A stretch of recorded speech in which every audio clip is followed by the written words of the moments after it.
We have officially hit the midway point of 2023, and despite only being 6 months deep, we have had a ton of exciting movies, both big and small, to discuss, and more than a fair share of controversy to go along with it. From massive blockbusters that took the box office by storm, to major flops that left our theaters with a whimper instead of a bang. We're going to be taking the time today to celebrate all the good that we have gotten up to this point. Ladies and gentlemen and movie lovers of all kind, welcome back to the channel. As always, I am your host, Brett Murphy, and for today, we are going to be looking at my own personal top 10 favorite movies of 2023 so far. As always, this list is 110% completely subjective. It is my own personal thoughts, opinions, and feelings, and that's why it's oh so important for you to share your own personal thoughts down in the comments below. I'd also like to mention that if you are a fan of top 10s, I have an entire playlist dedicated to all of the top 10s I have ever done since the inception of this channel, so be sure to check that out, and I can guarantee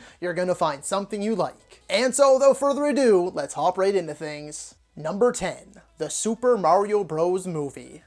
Honestly, who saw this one coming? Cause I know that I sure as hell didn't. Leading up to this movie, I was debating if I was even going to go see it opening weekend. My interest was very minimal, and the early reviews almost seemed to confirm my suspicions that this was gonna be nothing special. However, I did go out on a whim, and I went opening night, and I left the theater pleasantly surprised, clearly, given that this is in the number 10 spot. This movie just ended up delivering everything that I was hoping it would. It was a Mario movie. They didn't try anything new, they didn't go outside of the box, but that's exactly what I wanted. You get a bit of Mario Kart, you get a bit of like the Mario Party mini games, you get some of the traditional side-scrolling stuff, you get Mario, Luigi, Peach, Toad, DK, Bowser, of course. Jack Black was just phenomenal, and the song Peaches is still taking the world by storm months later. This movie is just purely and simply fun. It is full of heart, and it is a fun time for everyone, kids and adults alike. If you know anything about Mario, if you've ever had any enjoyment whatsoever playing any Mario game,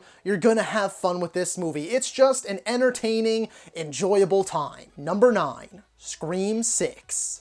This is truthfully another one that I really didn't see coming. I was very pessimistic, if I'm being truthful, when Scream 5 was coming out. It was the first Scream movie without Wes Craven, the late, great Wes Craven, and I genuinely did not know what to expect, but Scream 5 or Scream 2022, whatever you want to call it, ended up being my second favorite Scream movie. That completely caught me off guard, but I didn't think they were going to be able to replicate that magic from Scream 5, but damn it, they did it again. This time it is set in the Big Apple, NYC, and though I think they could have used the setting a bit more effectively, it was very refreshing. The newer characters have solidified themselves even more than they did the first time around. I love them all, and this was our first time with 3 killers, and I also thought that was awesome. But this just has everything you loved about Scream 5 with a new setting. Do I wish they took a few more risks and let some of these deaths actually, well,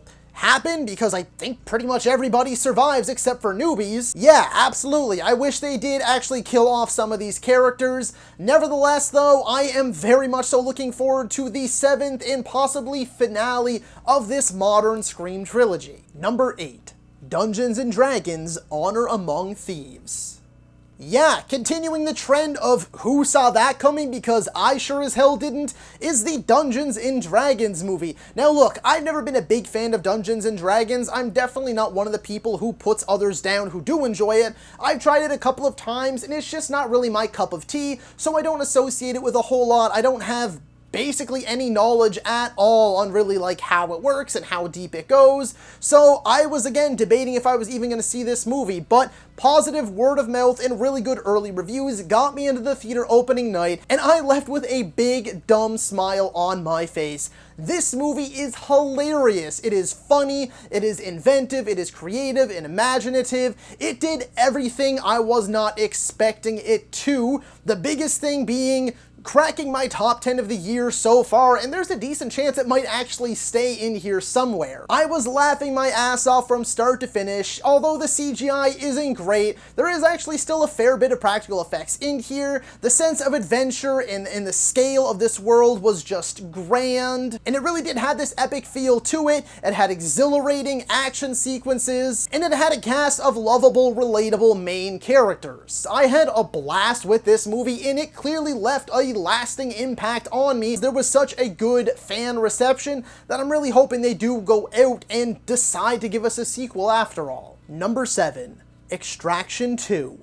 I ended up really enjoying the first one. I decided to throw this one on one night simply just to see the action, and boy oh boy, it did not disappoint. This is one of the best action movies in recent memory. In my opinion, it is right up there with the best of the best from the John Wick series. I think that it could have used a bit bigger of a budget, because you can really tell sometimes when it transitions to like CGI cars or CGI explosions and CGI stunt doubles and stuff like that. It is pretty noticeable, but that doesn't change the fact that this movie kicks ass. Like, it really does. The story isn't as strong, the villain is fine, he's just like the fairly generic bad guy, and it doesn't really do anything new, doesn't reinvent the wheel or break any new ground by any means, but the action is what you're going in to see, and the action does not disappoint. Director Sam Hargrave and the commitment of the stunt team and Chris Hemsworth sells you on every single aspect of everything that is happening on screen. This is one to remember, folks, and it's one that I'm going to be revisiting time and time again, and I could not be happier that they've already confirmed an Extraction 3 is in development, because this one packs a punch. Number 6, Missing. Originally, this one was a little bit higher up on my list, but I bumped it back a few spots as the year went on, because my issue with this movie, and it's best to start off with this, is the fact that I really feel it lacks any sort of rewatchability, and I found a similar issue with Searching. When you're watching it for the first time, it will hook you in and captivate you from start to finish. There are some unbelievably clever twists in here, some massive jaw-dropping reveals. Like, this movie had me guessing and took me in every which way and direction that I just simply wasn't expecting. Almost nothing about this movie is even remotely predictable. They did such a good job, and the execution was nearly flawless. I loved this movie, but going to watch it again, it's just gonna lack all of that. Once all the mystery is gone and the big surprises are all revealed, I just feel that this movie lacks the rewatchability, and I don't know how often I'm going to revisit it, if ever again. Nevertheless though, as a one-time watch, I cannot recommend it enough. Number 5, Air. I expected to love this one, and I unsurprisingly did love this one. The cast is really what sells you on the whole experience. The cast is just magnificent. You have Matt Damon, you have Viola Davis, you have Ben Affleck, you have Jason Bateman, and a few other little side characters here and there that pop up and are just as good as these big stars. The chemistry that they have is magnificent. The jokes landed every single time for me. The story was fine, but that's also just a testament to how good the cast is, because the story is very predictable, it is very generic, it doesn't surprise you in any way, shape, or form. It treads so much familiar territory that you can almost say the lines with the characters beat for beat, because you have seen this exact movie a million times before, but again, it just comes right back to that cast, to their delivery, to their chemistry, and they make it very worthwhile. If you're a sports fan or you enjoy these kind of dramas, these true story dramas, mind you, then I think this is definitely going to be up your alley, and it's definitely worth your time. Number 4, Evil Dead Rise.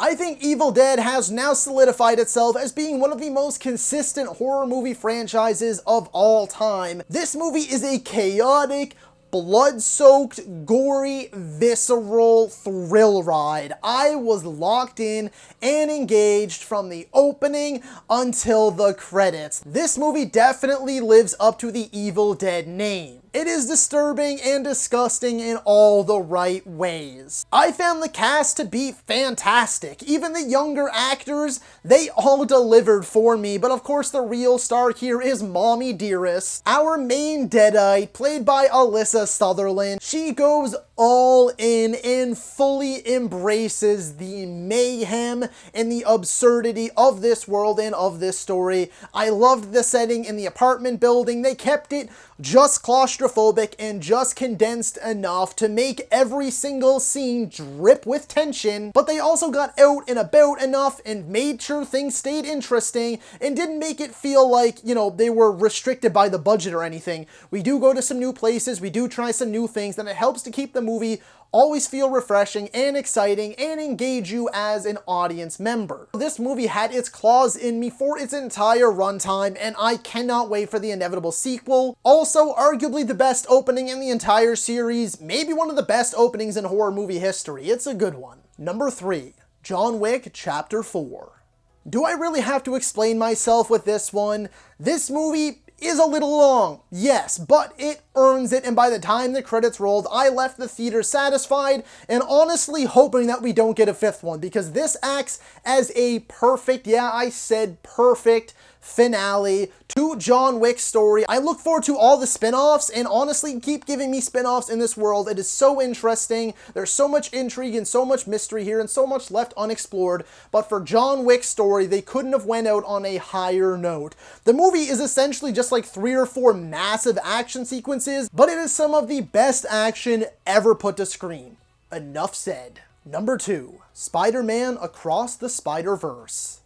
This is another one where I feel me saying less is more. If you haven't done yourself the favor of checking this one out yet, rush to your nearest theater as soon as possible, because this one is a winner, folks. My only real gripe is the same gripe that most other people have, and that's the fact that it doesn't feel like this movie has a true ending. It's a part 1 in the middle part of a trilogy, and it definitely feels that way. I wish it had more of a definitive ending so it could really stand on its own, because it really leaned on this movie delivering and audiences receiving it and going to see the next one, which doesn't always work. Thankfully, though, here for the most part, I do think it works. I also feel the runtime was a little long, but aside from that, if you thought that the animation and the colors in Into the Spider-Verse went hard and were absolutely bonkers, you ain't seen nothing yet.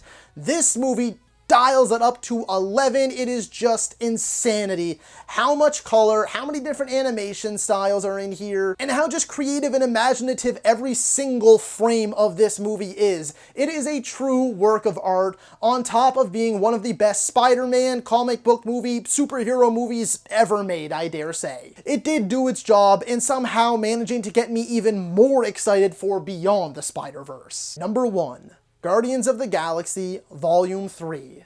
James Gunn, you beautiful son of a bitch, you genius. This movie delivered everything I was hoping for and then some. I was sobbing in the theater, I tell you, sobbing for a good straight 5 minutes. This movie tugs on your heartstrings, but it's not just the low-hanging fruit of animals being tortured. It serves a purpose to the story. It is all done with a lot of taste. I know some parents were complaining and stuff, and sure, not every scene in this movie is really meant for kids, but it's definitely still a Marvel movie. It's definitely still PG-13. It doesn't deserve the R rating or anything. It's all done with care and with love, and that's the best way I can describe this movie.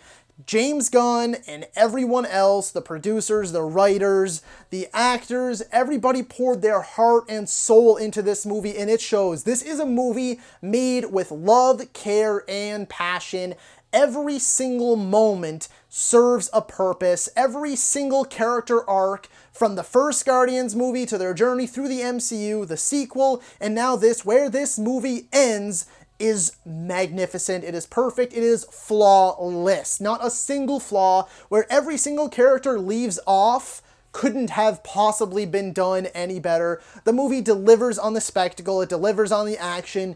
Absolutely delivers on the heart and the tears. It delivers on the horror. It gave us one of the MCU's best villains to date. The entire cast delivers. It is full of color and life and beauty. And after multiple rewatches, this is still very firmly in this number 1 place spot. It also cracked my top 10 for the entire MCU. This movie just further amplified the first and the second movies. You watch these from 1 to 3, and I dare you to find better, more more satisfying character arcs, especially in the MCU. I would argue this is up there for not only one of the best comic book movie trilogies ever, but one of the best movie trilogies ever, and I say that with my full ass heart because I mean it. So I know we have a ton of movies left this year, but Guardians of the Galaxy Volume 3, for me at least, is gonna be tough to beat. So that is all for today's video, folks. Be sure to let me know down in the comments if you agree or disagree with my top 10, and while you're at it, be sure to let me know what are your top 10 favorite movies of the year so far, and if you're feeling extra ambitious, what movies are you looking forward to the most for the rest of the year? If you're a movie lover whatsoever, then my channel is the place to be for you, be it top 10s like this one, ranking videos, tier videos, versus videos, I have it all, and so much more, with plenty of new and exciting things on the way to the channel. We are nearing 900 videos currently on the channel for you to enjoy. So if you enjoyed this particular video, then be sure to hit that thumbs up button, and if any of that sounds like it's right for you and you want to see more from me, then smash that subscribe button right now. While you're at it, don't forget to ring that little bell icon, that way you can be notified about all of my latest uploads. And as always, folks, thank you so much for watching, stay safe out there, and that's a wrap. Hey you, yeah you, if you made it this far, just know I appreciate you, and while you're here, consider hitting that subscribe button.